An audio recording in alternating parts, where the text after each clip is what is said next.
Jake Morrison looked out the massive window of the Centauri Galactic Academy and smiled. The view showed 3 different suns hanging in the purple sky of Nexus Prime. After 6 months at the Academy, he still couldn't believe he was here. A farm boy from Minnesota, studying alongside the smartest beings from across the galaxy. The dining hall buzzed with nervous energy. Students from dozens of different worlds sat at long tables, their various forms creating a rainbow of colors and shapes. Jake sat with his usual group near the back corner. Lisa Park, the only other human in their year, was picking at her food with a worried expression. "You seem quiet today," Jake said to Lisa. She was from Colorado and had been his closest friend since arriving at the academy. Being the only 2 humans in a school of 3,000 alien students had brought them together quickly. "Did you hear about Professor Kindle's announcement?" Lisa asked. "The one about the final exam?" Jake shook his head. He'd skipped morning lectures to work on his xenobiology project. "What about it?" Before Lisa could answer, a tall reptilian student approached their table. Zethkar was a saurian from the desert world of Thermos 4. His green scales gleamed under the artificial lights, and his yellow eyes showed clear panic. "Morrison," Park Zethkar said in his formal way of speaking. "Have you heard the terrible news about our final examination?" "Just about to tell him," Lisa said, pushing her plate away. "Sit down, Zeth. You're making me nervous just looking at you." Zethkar sat down carefully, his long tail curling around the chair leg.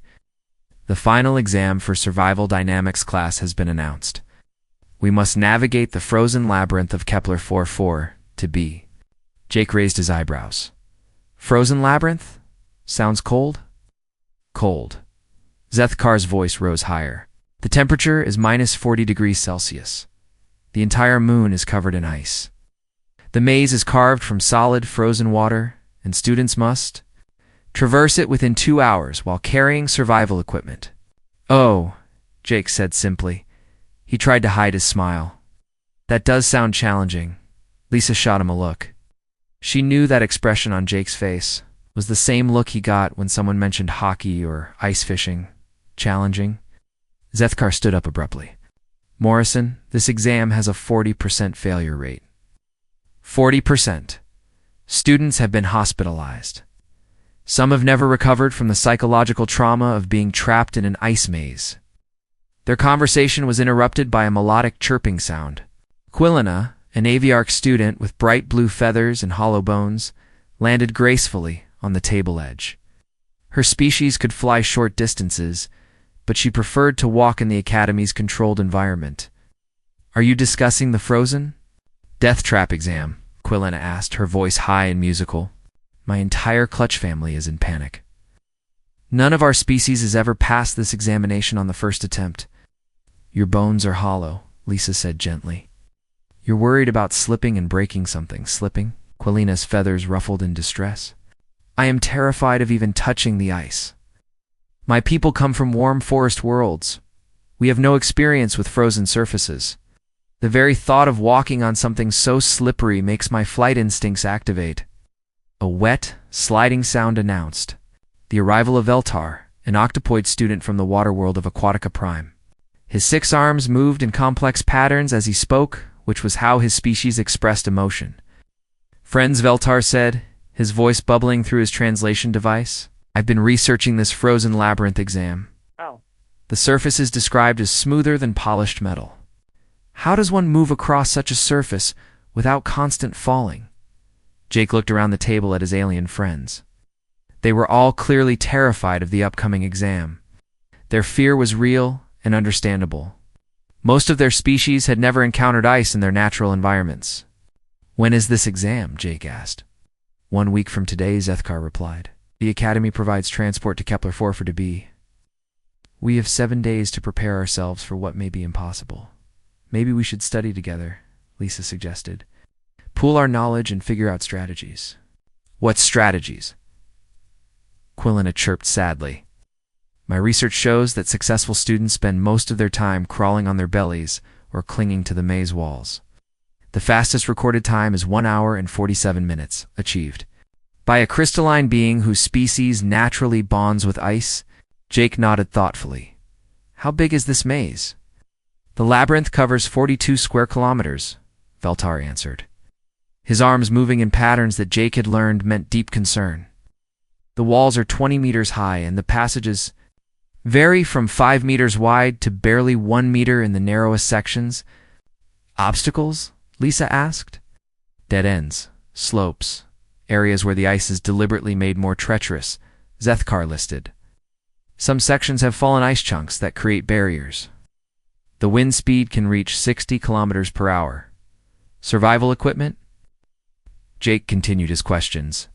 Each student must carry a pack weighing 15 kilograms, Quillina explained. Emergency beacon, heating elements, food, water, basic medical supplies, and communication devices. Lisa was watching Jake carefully. She knew he was processing all this information, but his expression remained calm. Too calm for someone who had just learned about a notoriously difficult exam. You two seem remarkably composed, Zethkar observed. Are humans naturally resistant to cold temperatures? Some of us, Jake said carefully. Depends on where you're from. Minnesota gets pretty cold, Lisa added. Colorado too, especially in the mountains. But do you have experience with ice? Veltar asked, his arms moving in what Jake recognized as curiosity patterns. Jake and Lisa exchanged a look. They had been careful not to reveal too much about Earth's climate diversity to their alien friends. Most species in the galaxy came from worlds with stable, predictable weather patterns. The idea of a planet with extreme seasonal variations and multiple climate zones was unusual. A little, Jake said finally. We had winter sports back home. Winter sports? Quillina tilted her head, a gesture that looked strange with her bird-like features. You engaged in recreational activities during your planet's cold season? Ice hockey, Jake said simply. I played for 12 years. Figure skating, Lisa added. Competitive level for 8 years. The alien students stared at them in silence. The concept of voluntarily spending time on ice for entertainment was clearly foreign to them. You moved across ice surfaces for enjoyment? Zethkar asked slowly. Pretty much, Jake replied. Hockey is played on ice. Use metal blades attached to your feet to glide across the surface at high speeds while handling a rubber puck with a stick. Figure skating is about grace and artistry on ice, Lisa explained. Jumps, spins, complex movements, all performed on razor-thin metal blades. Razor-thin. Arms moved in patterns Jake didn't recognize. You balanced your entire body weight on thin metal while moving at high speeds across frozen water. That's the basic idea, Lisa confirmed. Quillina's feathers had gone completely flat against her body, a sign of extreme shock in her species. You did this voluntarily? Started when I was 4, Jake said. Most kids in Minnesota learn to skate before they can ride a bike properly. This is impossible, Zethkar declared. No species in the galaxy has such natural adaptation to ice environments. Earth's kind of unusual, Lisa said diplomatically. We have a lot of different climates on one planet, alien students began, asking rapid questions about ice, snow, winter sports, and human cold adaptation. Jake and Lisa answered as best they could, but they could see their friends becoming more nervous rather than less. So you believe this exam will be simple for you? Quillina asked finally. Jake looked at Lisa, who gave him a small nod. We'll find out, he said. But yeah, it doesn't sound too bad. The alien students stared at them with expressions of disbelief, mixed with hope. In 1 week, they would all discover just how different human capabilities could be. The next morning, Jake woke up to find the academy in complete chaos. Alien students crowded every hallway, their voices creating a symphony of panic in dozens of different languages. The translation devices worked overtime, filling the air with overlapping conversations about ice physics, thermal regulation, and survival strategies. Jake walked to the dining hall and found Lisa already sitting at their usual table. She looked amused as she watched a group of crystalline beings argue about the proper molecular structure of ice formations. I'll at least well. Lisa asked as Jake sat down with his breakfast. Hard to sleep with all the noise, Jake replied. Sounds like the whole academy's freaking out. Can you blame them? Lisa gestured toward a corner where Zethkar was surrounded by other Saurian students. They were all talking rapidly, their scales changing color with stress. Look at them, They're genuinely terrified. Jake followed her gaze. The Saurians had set up what looked like a study group, but it resembled more of a support group for trauma victims. They had charts and diagrams spread across 3 tables, all showing different theories about ice movement. "Poor Zeth," Jake said. "He's been up all night researching." Their conversation was interrupted by Professor Kindle, the crystalline being, who taught their survival dynamics class. She approached their table with her usual gliding movement, her transparent body reflecting the morning light from the windows. "Morrison Park," Professor Kindle said in her musical voice. "May I join you for a moment?" "Of course," Professor Lisa replied. Moving over to make space, Professor Kindle settled onto the bench, her crystalline form making soft chiming sounds. "I have been observing the student reactions to our upcoming examination. Most species are experiencing significant anxiety levels." "We noticed," Jake said diplomatically. "However, you two seem remarkably calm. Yesterday you mentioned something about ice sports from your homeworld. I am curious to learn more about this." Jake and Lisa exchanged glances. They had expected this conversation eventually. "What would you like to know?" Lisa asked. "Your species has recreational activities performed on ice surfaces?" Professor Kindle's crystalline features shifted in what Jake recognized as curiosity. "Yes," Jake replied. "Ice hockey, figure skating, speed skating, ice fishing, curling. Winter is a big season for outdoor activities where we come from." Professor Kindle was quiet for a moment, processing this information. Her people came from an ice world, but they were naturally adapted to frozen environments. The idea of a warm-blooded species choosing to spend time on ice was fascinating to her. "Could you demonstrate this?" she asked finally. "Demonstrate?" Lisa raised her eyebrows. "The Academy has recreational facilities. There is an ice rink in the athletics section. Few students use it, as most species find it uncomfortable." Face lit up. "You have an ice rink?" "Small one, used primarily for climate adaptation research." "Would you be willing to show me these ice sports you mentioned?" "Absolutely," Jake and Lisa said at the same time. An hour later, they stood at the edge of the Academy's ice rink. It was smaller than what Jake was used to, but the ice looked perfect. Smooth, clean, and properly maintained. The facility manager, a nervous aviarch named Pipko, provided them with basic skates that fit human feet. Professor Kindle stood at the rink's edge with Pipko, and a few other curious faculty members who had heard about the demonstration. Word had spread quickly through the academy, and a small crowd of students gathered in the observation area. Jake laced up his skates with practiced ease. The familiar weight and feel brought back memories of cold Minnesota mornings and the sound of pucks hitting boards. Lisa finished lacing her skates and stood up, testing her balance. "Ready?" Jake asked.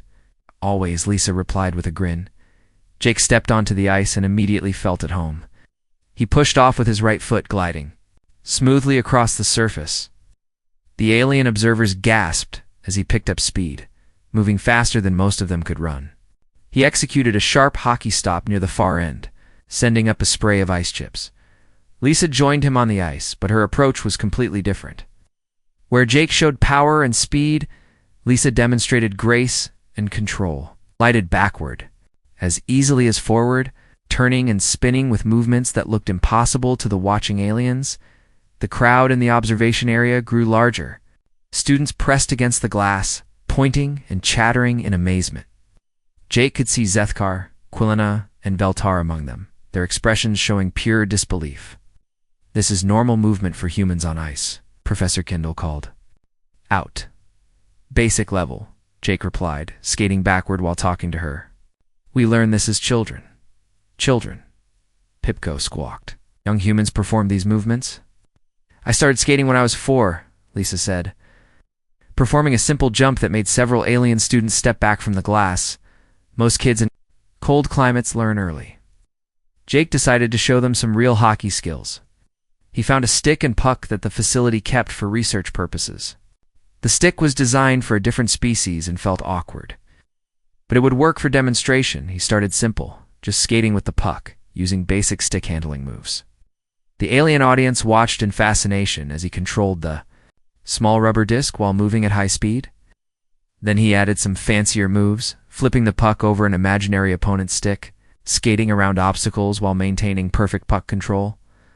Lisa, meanwhile, was treating the ice like her personal stage. She performed spins, spirals, and jumps that defied what the alien students thought was possible on a slippery surface. Her movements were smooth and artistic, each gesture flowing into the next with perfect timing. The demonstration continued. For 30 minutes, Jake showed hockey techniques while Lisa displayed figure skating artistry. They skated together, apart, and in combination, showing different aspects of human ice adaptation. When they finally skated to the edge and stepped off the ice, the observation area erupted in excited chatter. Alien students were arguing about physics, biology, and the apparent impossibility of what they had just witnessed. Professor Kindle approached them. Her crystalline form shimmering with what Jake had learned was intense interest. "Remarkable," she said simply. "In all my years studying different species adaptations, I have never seen such natural ice affinity in a warm-blooded race. We're pretty good at adapting," Lisa said modestly. Good Pipko fluttered his feathers anxiously. "You moved across that surface like you were flying without wings. How is such balance possible?" "Practice," Jake replied. "And maybe humans are just built for it. Our center of gravity, muscle development, balance systems. We evolved in climates where ice was common." The crowd of students began approaching, them with questions. Zethkar pushed through first, his scales still showing stress colors. "Morrison," he said urgently, "you must teach us these techniques. The exam is in 6 days." "I don't think it works that way," Jake said gently. "This isn't something you can learn in a week. We've been doing this our whole lives." "But surely some basic principles," Quilina chirped hopefully. "Some way to move safely on ice without falling." Lisa looked at the hopeful faces around them. These were their friends, and they were genuinely scared about the upcoming exam. "We can try," she said finally. "But you need to understand, this might not work for your species. Your bodies are built differently." "Anything?" Veltar said, his arms moving in desperate patterns at any knowledge that might help. For the rest of the week, Jake and Lisa found themselves running informal ice lessons. They taught basic balance techniques, explained how to fall safely, and demonstrated simple sliding movements. The results were mixed at best. The Saurians moved too slowly and were too sensitive to cold. The Aviarchs were terrified of falling and breaking their hollow bones. The octopoids couldn't understand why using fewer limbs would provide better balance. But some progress was made. Zethkar learned to slide short distances without falling. Quilana managed to cross the ice rink, using tiny, careful steps. Veltar discovered that his natural flexibility could help him recover from slips. The alien students also began purchasing expensive equipment, heated suits, special gripping devices, emergency warming packs, and various gadgets designed to make ice navigation safer. The Academy's equipment suppliers made more profit in 1 week than they usually did in a semester. Jake and Lisa watched their friends prepare with growing concern. The aliens were so focused on surviving the ice that they were missing the bigger picture. The maze wasn't just about not falling down. It was about moving efficiently through a complex route under time pressure. On the night before the exam, Jake found Lisa in the observation area above the ice rink. She was sitting alone, watching the empty ice surface. "Worried about tomorrow?" Jake asked, sitting beside her. "Not about us," Lisa replied. "At them. They're so scared, Jake. What if someone gets seriously hurt?" "The Academy has safety protocols," Jake said. "Medical teams, rescue procedures." "I know, but still." Lisa was quiet for a moment. "Do you think we should have told them earlier? About how common ice is on Earth? Would it have helped?" "They still can't change their biology in a week." "Maybe not. But at least they wouldn't feel so alone in their fear." They sat in comfortable silence, watching the empty rink and thinking. About tomorrow's exam. In 12 hours, they would. The transport ship descended through the purple atmosphere of Kepler-4 for to be. And Jake pressed his face to the small window. Below them stretched an endless landscape of white ice, broken only by the dark lines of the massive labyrinth carved into the frozen surface. "Holy cow," Jake whispered, his breath fogging the cold glass. Lisa leaned over to look past him. "It's huge. I knew it was big. But seeing it from up here," the maze sprawled across the ice like a giant's puzzle, its walls casting long shadows in the light of the distant star. From this height, they could see the complexity of the design: dead ends, spiraling paths, and narrow passages that twisted back on themselves. Behind them, the other students sat in nervous silence. The transport ship carried 40 students total, representing the first group to take the exam. Jake could hear the quiet sounds of alien languages as students whispered prayers, gave final advice, or simply tried to control their fear. Zethkar sat 3 rows back, his heated suit making soft humming sounds. His scales had turned a pale green color that Jake knew meant extreme stress. Saurian had barely spoken during the 2-hour flight from the academy. Quilina was even worse off. The Aviarch student had her feathers pressed flat against her body and was making small chirping sounds of distress. She wore custom ice cleats on her feet and had emergency heating packs strapped to various parts of her body. Veltar occupied 2 seats due to his 6-armed build. His tentacles moved in slow, worried patterns, and his skin had changed to a dark blue color that showed his deep anxiety. He carried more equipment than anyone else, including a special sliding device that was supposed to help him move across ice. "Students, prepare for landing," announced Captain Mordock, the ship's pilot. "Surface temperature is minus 42 degrees Celsius. Wind speed is 35 kilometers per hour. Atmospheric pressure is normal." Jake felt the ship's landing. "Thrusters engage." The familiar sensation reminded him of hockey tournaments when his team would fly to competitions in other states. He had always enjoyed the anticipation, the nervous energy before a big game. Lisa seemed to share his calm attitude. She was checking her equipment pack, but her movements were relaxed and confident.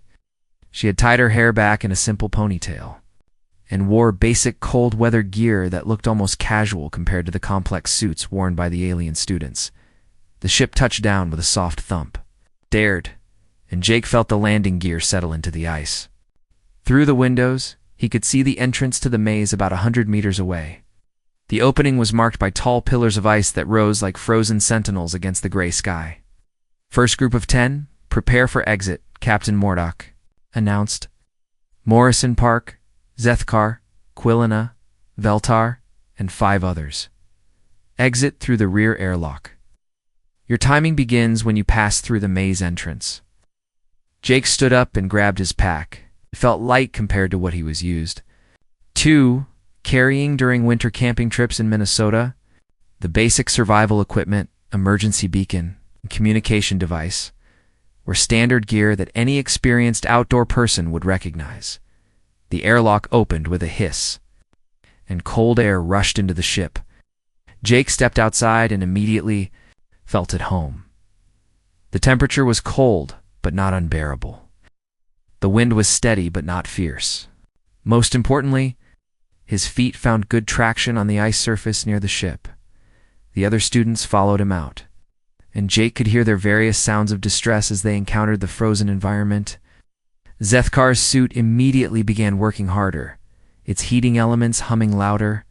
Quilina took one step and nearly fell, her ice cleats scraping against the surface as she struggled for balance. Veltar was the worst off. His sliding device wasn't working properly, and his 6 arms flailed as he tried to figure out how to move forward without falling. His species had never evolved to deal with surfaces that offered no grip. Students proceed to the maze entrance, called Professor Kindle, through the communication system. Remember, you have 2 hours to reach the exit point. Stay on the designated path, and use your emergency beacons if you require assistance. Jake started walking toward the maze entrance, his steps confident and sure. The ice surface felt familiar.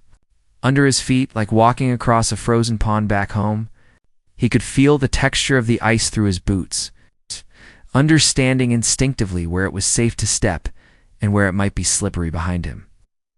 The alien student struggled to follow. Zethkar moved with tiny, careful steps, testing each footfall before committing his weight.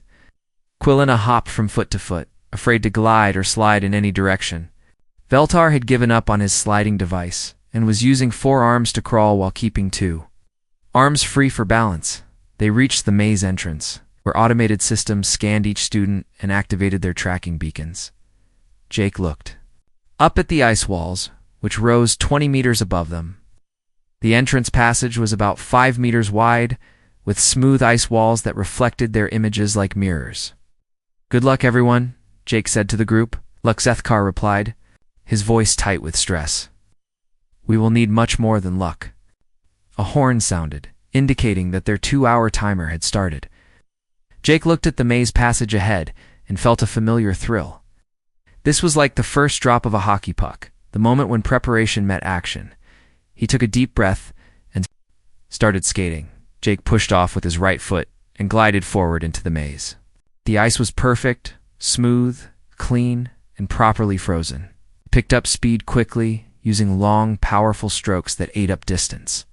His years of hockey training kicked in automatically, and he found himself moving through the maze like he was on a breakaway toward the goal. Behind him, he could hear the sounds of struggle as the alien students tried to follow. Their careful, fearful movements were already falling far behind his confident gliding. The first turn came up quickly, a sharp right angle that led into a narrower passage. Jake used a hockey stop to control his speed, then pushed off into a crossover turn that took him smoothly around the corner. The narrow passage ahead was only 3 meters wide, but it felt spacious compared to some of the tight spots he had navigated during games. He settled into a rhythm, treating the maze like a skating drill. Long strokes down the straightaways, controlled turns at the corners, quick stops when he needed to check his direction. His breathing was steady and relaxed. He felt the familiar burn in his leg muscles that came with sustained skating. The maze began to reveal its complexity. Dead ends forced him to backtrack, but skating backward was as natural as skating forward. Steep slopes appeared, leading down into lower sections of the labyrinth. Jake treated these like the hills he used to bomb as a kid, carving turns to control his speed and using his edges to maintain control. 20 minutes into the exam, Jake reached a particularly challenging section where the passage split into 3 different routes. He paused for a moment, studying the options, then chose the middle path because it seemed to curve in the right direction. The passage led to a steep upward slope, something that would be almost impossible for most of the alien students to navigate.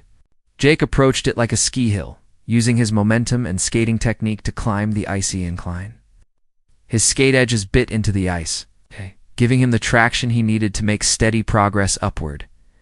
At the top of the slope, Jake paused to check his position. According to his navigation device, he was already halfway through the maze. He had been moving for 35 minutes and felt like he could easily maintain this pace for another hour, far behind him. He could hear the faint sounds of his fellow students still struggling through the early sections of the maze. Their communication devices crackled with calls for help, requests for guidance, and general expressions of panic. Jake resumed his journey, gliding down the far side of the slope and into a section where the maze walls were covered with natural ice formations. Icicles hung from the walls like frozen decorations, and the passage floor was covered with a thin layer of snow that had blown in from the surface. This section was actually more challenging, as the snow hid patches of rougher ice that could catch his skates. But Jake adjusted his technique, using shorter strokes and keeping his weight centered. It was like skating on an outdoor rink after a light snowfall, different, but not difficult. The passage opened into a wider area where fallen ice chunks created obstacles. This was clearly designed to be one of the most difficult parts of the maze, requiring students to climb over, crawl under, or navigate around large barriers. Jake smiled. This was just like the obstacle courses his hockey coach used to set up during practice. He treated it like a freestyle skating session, jumping over smaller obstacles, weaving between larger ones, and using his speed and agility to find the most efficient path through the chaos as he cleared the obstacle section. Jake could see that the maze was beginning to curve in a pattern that suggested he was approaching the exit area. His navigation device confirmed this, showing that he was in the final quarter of the labyrinth. He picked up his pace, knowing that he was making incredible time. The ice responded to his confidence, and he found himself skating faster and smoother than he had all day. This was the kind of skating that felt effortless, where technique and instinct combined to create perfect movement. Behind him, somewhere in the maze, his owl. In the monitoring station above the maze, Professor Kindle stared at the tracking displays with growing amazement. One beacon was moving through the labyrinth at a speed that seemed impossible. Jake Morrison's signal had already covered 3/4 of the maze distance in just over an hour. Is his beacon malfunctioning?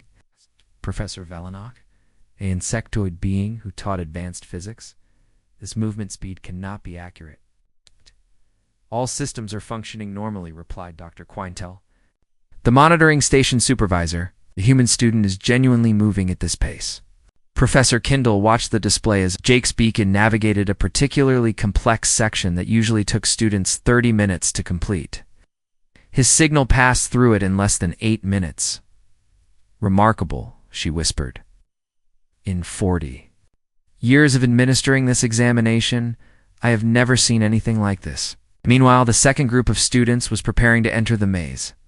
Lisa Park stood at the entrance with 9 alien students, all of them trembling with fear after hearing radio reports about the struggling first group. Brickstar, 4-legged equinoid from a grass world, stomped his hooves nervously against the ice. Morrison is setting an impossible standard. How can any of us compete with such speed? We're not competing, Lisa said calmly, adjusting her pack straps. You just need to finish within 2 hours. Easy for you to say, chittered Nixel, a crystalline being whose transparent body was fogged with condensation from the cold. Your species apparently treats frozen surfaces as recreational areas. Lisa smiled at that. Something like that. The starting horn sounded for the second group, and Lisa pushed off into the maze. But where Jake had attacked the labyrinth with hockey style, power, and speed, Lisa approached it like an artist approaching a blank canvas. She glided into the first passage with elegant grace, her movements flowing like a dancer's. Her figure skating background showed immediately in how she carried herself: perfect posture, controlled breathing, and an almost musical rhythm to her skating strokes. The alien students behind her struggled to keep up, just as the first group had done. But Lisa's approach was so different from Jake's that it created an entirely new kind of amazement among the monitoring professors. Where Jake had powered through turns, Lisa carved them with precision. Her edges controlled her speed and direction, with surgical accuracy, making even the sharpest corners look effortless.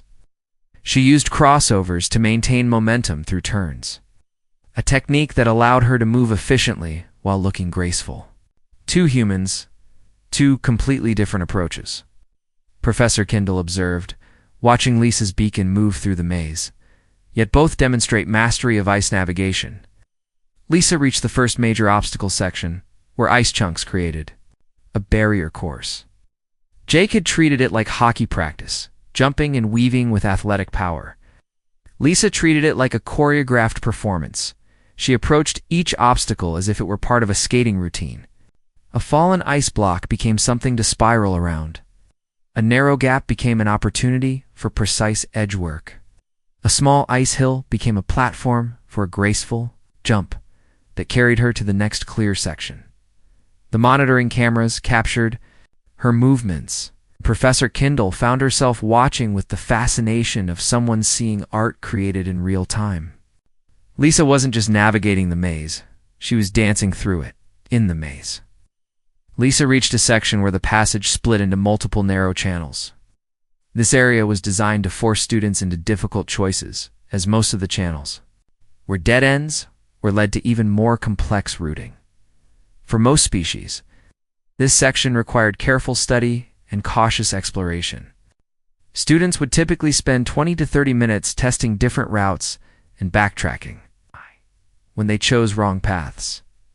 Lisa paused for only a moment, studying the options. Then she chose the leftmost channel and entered it skating backward. Her figure skating training made backward movement as natural as forward motion. Skating backward allowed her to see more of the passage layout as she moved. Halfway through the narrow channel, she realized it was leading to a dead end. but instead of the laborious turnaround that would challenge most students. Lisa simply transitioned from backward to forward skating and continued in the same direction she had been traveling. To anyone watching, it looked like she had planned the entire sequence as a deliberate movement pattern. "Impossible," breathed Dr. Quintel, watching the display. She just reversed direction without stopping. "How does one change direction while maintaining forward momentum?" "Figure skating technique," Professor Kindle explained, her crystalline voice filled with wonder. "She can skate backward as easily as forward, so changing direction requires no loss of speed or momentum." Lisa found herself enjoying the maze more than she had expected. The challenges were complex enough to be interesting, but not so difficult that they stressed her abilities. It was like having an entire ice rink to herself, with obstacles that created opportunities for creative skating. She reached the steep slope section that had challenged Jake earlier, where he had attacked it with power and determination. Lisa approached it with finesse. She used her edges to carve a zigzag pattern up the slope, each turn controlled and elegant. Her figure skating training had taught her how to manage momentum and direction on inclines, skills that translated perfectly to this challenge. At the top of the slope, Lisa paused to check her progress. According to her navigation device, she was making excellent time. Not quite as fast as Jake's hockey-powered approach, but significantly faster than any alien student had ever managed. She could hear the radio chatter from the struggling students behind her. Their communication devices carried reports of falls, equipment failures, and requests for assistance. The alien students were brave and intelligent, but they were fighting against their own biology in an environment that human evolution had prepared Jake and Lisa to handle. The descent on the far side of the slope gave Lisa an opportunity to show off. She treated it like a freestyle program, incorporating jumps, spins, and spiral sequences as she descended. Each movement was controlled and purposeful, but also beautiful to watch in the monitoring station. A crowd of off-duty professors and staff had gathered to watch the tracking displays.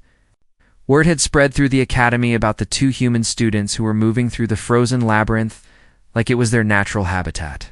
"Look at this movement pattern," Dr. Quintel said, pointing to Lisa's beacon. "She's not taking the most direct routes, but she's somehow maintaining better time than students who attempt straight-line navigation." "Artistic optimization," Professor Kindle observed. "She's choosing routes that allow her to maintain flow and momentum rather than routes that appear shortest on the map." Lisa entered the final quarter of the maze, where the passages became more complex and the obstacles more challenging. This section included areas where ice formations created overhangs, narrow squeezes, and surfaces that were deliberately made more slippery. For most students, this was the most dangerous part of the examination. The combination of complexity and ice conditions had caused more injuries and failures than any other section of the labyrinth. Lisa treated it like the technical requirements section of a competitive figure skating program. Each obstacle became an opportunity to demonstrate a specific skill. Ice formations became elements to incorporate into her movement patterns. Narrow passages became chances to show precise edge control. She navigated an overhanging section by using a combination of forward and backward skating that allowed her to duck under ice formations while maintaining speed. A deliberately roughened ice surface became an opportunity to demonstrate advanced balance techniques that kept her moving smoothly despite the challenging conditions. The most impressive moment came when Lisa encountered a section where ice had fallen across the passage, creating a gap that was too wide to step across, but too narrow for most jumping techniques. Other students would need to find an alternate route or attempt a dangerous climbing maneuver. Lisa approached the gap with building speed, launched into a figure skating jump, and landed cleanly on the far side. She continued skating as if the obstacle had been a planned element in her routine. Did she just jump across a 3-meter gap while wearing a 15-kilogram pack? Dr. Quintel asked. "Figure skating training," Professor Kindle replied, her voice filled with admiration. "Humans apparently learned to perform aerial maneuvers on ice as children." Lisa could see the exit area ahead, marked by the same kind of ice pillars that had marked the entrance. Her navigation device showed that she had completed the maze in 1 hour and 28 minutes, the second fastest time in Academy history, but more importantly, she had enjoyed every minute of it. The maze had been like having access to the world's most elaborate ice rink, with challenges and obstacles that made skating more interesting rather than more difficult as she glided toward the finish line. Lisa could hear the sounds of the monitoring station through her communication device.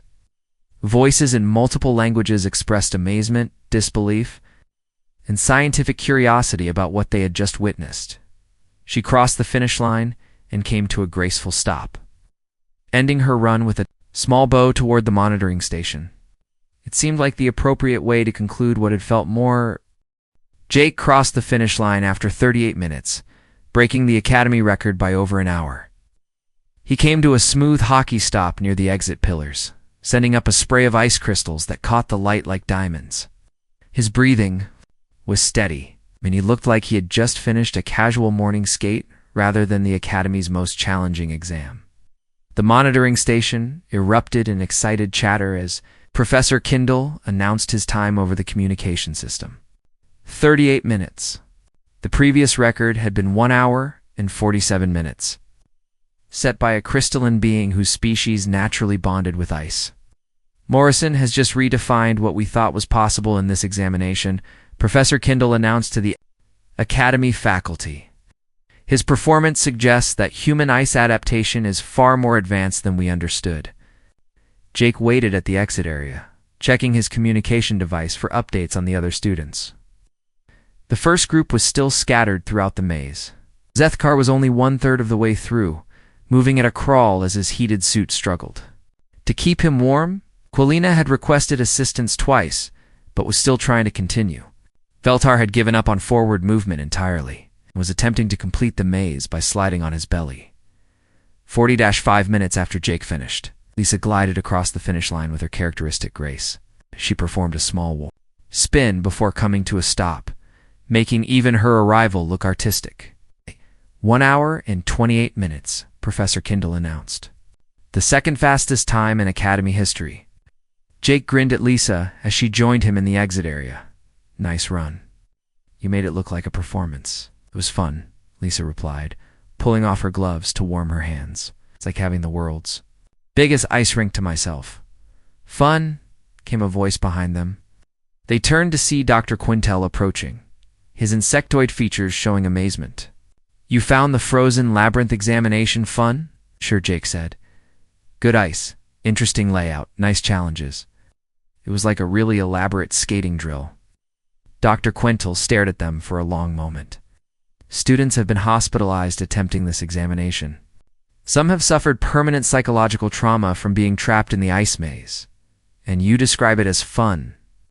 Well, Lisa said diplomatically, we might be a little biased. We grew up skating. 3 hours later, the last of the alien students finally completed the maze or were rescued by Academy personnel. Zethkar finished in 1 hour and 58 minutes, just barely within the time limit. He crossed the finish line exhausted, his heating suit nearly drained, and his scales showing the pale color of extreme cold stress. Quilino was carried out by rescue teams after becoming too frightened to continue in the final section. Veltar completed the maze in 2 hours and 37 minutes, well over the time limit, but the Academy gave him credit for persistence and determination. The transport ship's return journey to the Academy was much quieter than the outbound flight.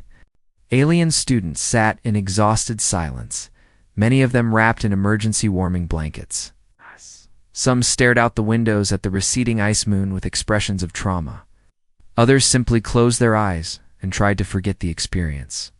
Jake and Lisa sat together near the front, talking quietly about the maze layout and comparing techniques they had used in different sections. Their casual conversation about ice navigation seemed almost insulting to the students who had barely survived the experience. Morrison Park Professor Kindle approached their seats. Am I speak with you privately when we return to the Academy? Course, Professor, Lisa replied. I believe the Academy administration will want to discuss your performance with you. Your results have implications for how we structure future examinations. The next morning, Jake and Lisa found themselves in the office of Dean Morthock, the Academy's chief administrator. The Dean was an ancient being whose species Jake had never seen before. Her form shifted between solid and gaseous states, making her difficult to look at directly. "Students Morrison and Park," Dean Morthock said in a voice that sounded like wind through crystals. "Your performance in yesterday's examination has created quite a stir among the faculty. We hope we didn't break any rules," Jake said carefully. "Rules? No, you broke no rules.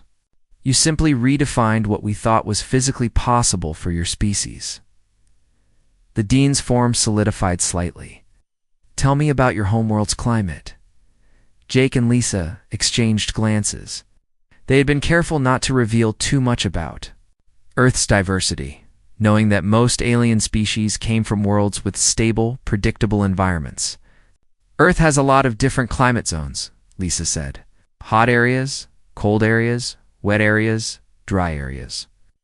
It changes with the seasons and geography." "Seasons?" Professor Kindle, who was also present, leaned forward with interest. They're "Planets. Climate changes in regular cycles. Every year," Jake confirmed. "Where we come from, winter means ice and snow for several months. We adapt to it or we don't survive. And during these winter periods, your species engages in recreational activities on ice," Dean Morthock asked. "It's pretty common," Lisa said. "Hockey, figure skating, skiing, sledding. Winter sports are a big part of our culture." "Children participate in these activities?" Professor Kindle asked. "I started skating when I was 4, Jake said. "Most kids learn young if they live in cold areas." Dean Morthock was quiet for a long moment, her form shifting through several different configurations. Finally she spoke. "The Frozen Labyrinth examination was designed to test survival skills in extreme ice conditions. It was created based on the assumption that ice navigation was universally difficult for intelligent species." "Makes sense," Lisa said. "Most species probably didn't evolve around ice." "Exactly. But your performance suggests that humans have natural ice adaptation that gives you an overwhelming advantage in this particular test." "So what happens now?" Jake asked. "The Academy administration has made a decision," Dean Morthock announced. "Effective immediately, human students will be exempt from the Frozen Labyrinth examination. Instead, you will be given alternative survival tests that challenge your species-specific weaknesses." "What kind of alternative tests?" Lisa asked. "We are still determining that," Professor Kindle replied. "Perhaps high-temperature desert survival or low-gravity adaptation challenges, tests that do not favor your species' particular evolutionary advantages." "That seems fair," Jake said. "However," Dean Morthock continued, "we would like to request your assistance with something else."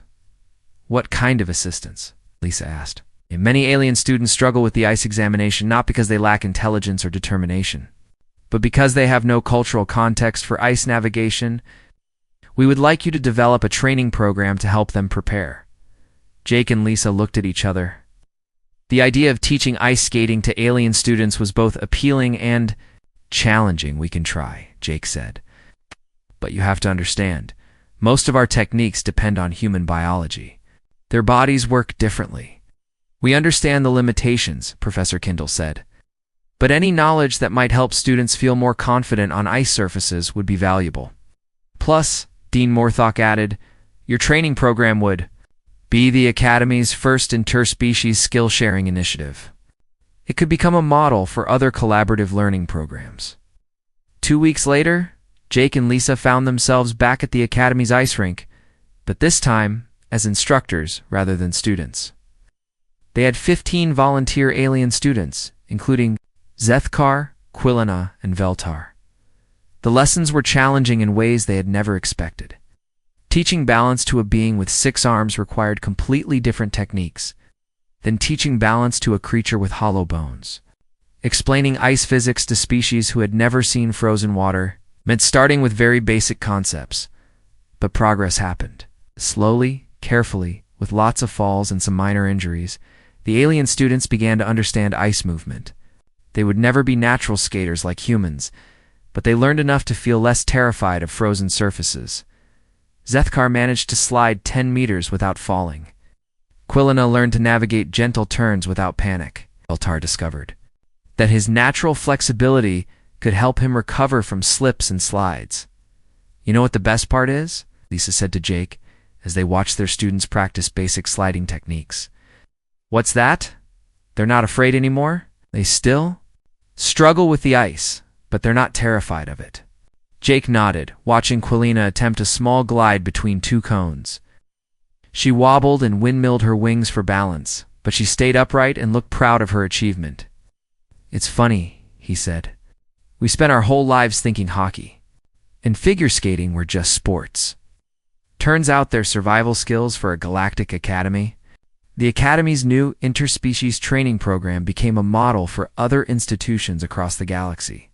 Human students taught ice navigation while learning high-temperature survival from desert species, underwater techniques from aquatic beings, and low-gravity movement from asteroid dwellers. The frozen labyrinth examination remained in place for non-human species.